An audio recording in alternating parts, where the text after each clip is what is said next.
ఈ పాడ్కాస్ట్ వినడం అయిపోయే టైంకి చాలామంది మగాళ్ళ గుండెలు గుబేల్మంటాయి. ఇంతకాలం పాటు ఆడజాతి కన్నా తామే అన్నింట్లో ఎక్కువ అని విర్రవీగిపోయే పురుష పుంగవుల భ్రమలు పేక మేడల్లా కుప్పకూలిపోతాయి. వరల్డ్ వైడ్గా స్త్రీలను వీకర్ సెక్స్ అంటారు. దానికి కారణం సాధారణ మగాడితో పోల్చుకుంటే స్త్రీలు తక్కువ హైట్ ఉంటారు, తక్కువ బలంగా ఉంటారు. ఈ రెండు విషయాల కారణంగానే ఈ ప్రపంచంలో స్త్రీ జాతి వీకర్ సెక్స్ అయిపోయింది. కానీ సైంటిఫిక్ పరిశోధనలు ఏం చెప్తున్నాయో తెలుసా? ఈ రెండు విషయాలను పక్కన పెడితే మగాళ్ళు స్త్రీల కంటే ఎందులోనూ ఎక్కువ కారని చెప్తున్నాయి. మగాళ్ళ కంటే ఆడవాళ్లే ఎక్కువ కాలం బ్రతుకుతున్నారట, అది కూడా 6 సంవత్సరాలు ఎక్కువ. ఈ కాలంలో 100th బర్త్డేలు జరుపుకుంటున్న మనుషుల్లో 80% మంది ఆడవాళ్ళేనట. ఎమోషన్స్ విషయంలో కూడా మగాళ్ళ కంటే ఆడవాళ్ళే ఫాస్ట్గా రెస్పాండ్ అవుతారట. వాళ్ళకి ఏడుపొస్తే ఏడ్చేస్తారట. ఏదైనా హెల్ప్ అవసరమైతే నిర్మొహమాటంగా అడిగేస్తారట.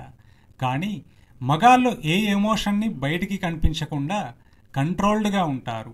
దీనివల్ల మగాళ్ళలో స్ట్రెస్ ఎక్కువవుతోంది. స్ట్రెస్ వల్ల జబ్బులు వస్తున్నాయి. ఇకపోతే లావ్ విషయంలో కూడా ఆడవాళ్ళ కంటే మగాళ్ళే ఎక్కువ మంది లావుగా ఉన్నారట. లావు అంటే ఇక్కడ స్థూలకాయమని. ఇప్పుడు చెప్తున్న అన్ని విషయాలు కూడా వరల్డ్ వైడ్ పీపుల్ని అబ్జర్వ్ చేసి చెప్తున్నవేనని గుర్తుంచుకోవాలి. సో మగాళ్ళే ఎక్కువ మంది ఎక్కువగా లావున్నారట. రోగ నిరోధక శక్తి విషయంలో కూడా ఆడవాళ్లే ముందున్నారు. మగాళ్ళలో రిలీజ్ అయ్యే టెస్టోస్టిరాన్ అనే హార్మోన్, దీన్నే పురుష హార్మోన్ అని కూడా అంటారు.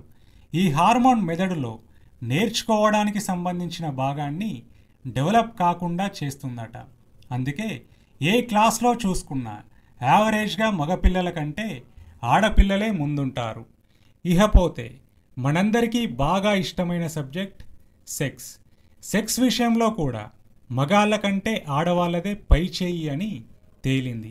ఏ విధంగానంటే ఒక నైట్ ఒక మగాడు 3 నుండి 5 సార్లు మాత్రమే సెక్స్ చేసే కెపాసిటీ ఉంటుంది. కానీ స్త్రీ ఒక రాత్రి ఎన్నిసార్లైనా ఆర్గాజంని పొందగలదు. ఆడవాళ్ళ కంటే మగాళ్ళలోనే కలర్ బ్లైండ్నెస్ ఎక్కువట. అలాగే బట్టతల మగాళ్ళలోనే ఎక్కువ. రేచీకటి ఆడవాళ్ళలో తక్కువ. వినికిడి సామర్థ్యము, స్పర్శాజ్ఞానం కూడా మగాళ్ళ కంటే ఆడవాళ్ళలోనే ఎక్కువ అంట. జ్ఞాపక శక్తి విషయంలో కూడా ఆడవాళ్ళకే ఎక్కువ. వయసు పెరుగుతున్న కొద్దీ ఈ తేడా ఇంకా ఎక్కువ ఉంటుందట.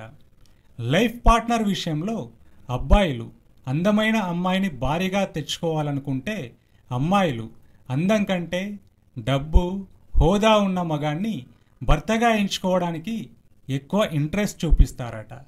చెమట విషయంలో మాత్రం ఆడవాళ్లే ముందున్నారు.